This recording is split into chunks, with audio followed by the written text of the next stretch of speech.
andito po tayo ngayon sa fire station. Magtitesting po tayo ng CO2 alarm.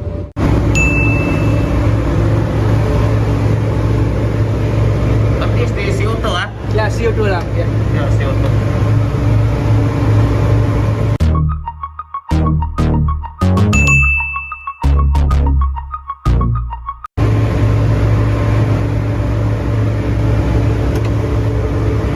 Alarm test.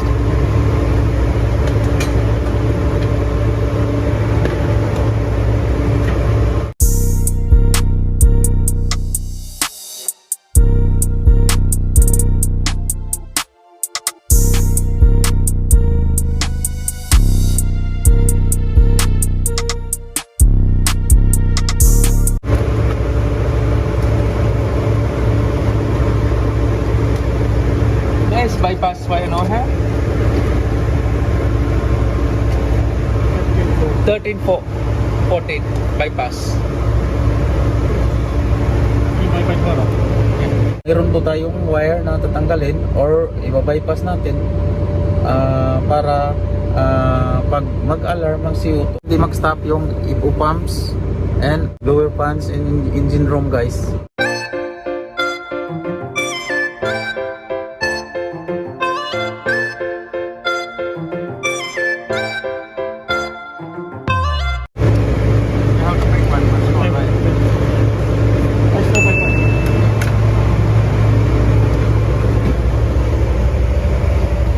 Is 13, 14 Bypass 13.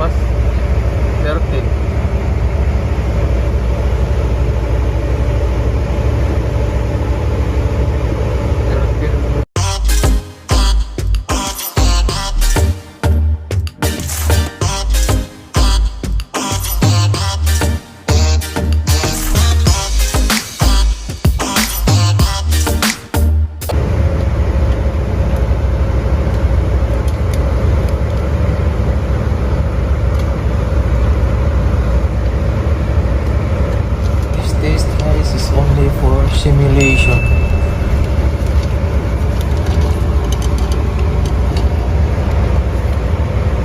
Stop it. Get some help.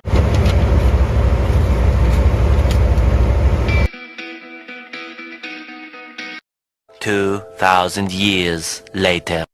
Guys, sa wakas nakita na namin yung terminal 13 at saka 14.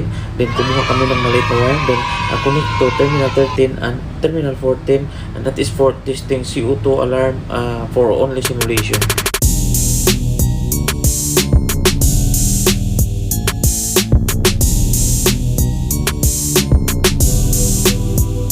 Now CO2 alarm is activated, guys. So ayan, gumagana yung CO2 alarm natin.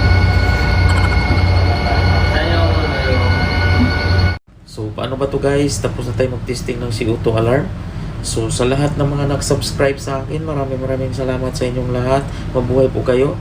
At saka sa mga hindi pa nag-subscribe, please subscribe. Maawa kayo. Maraming salamat.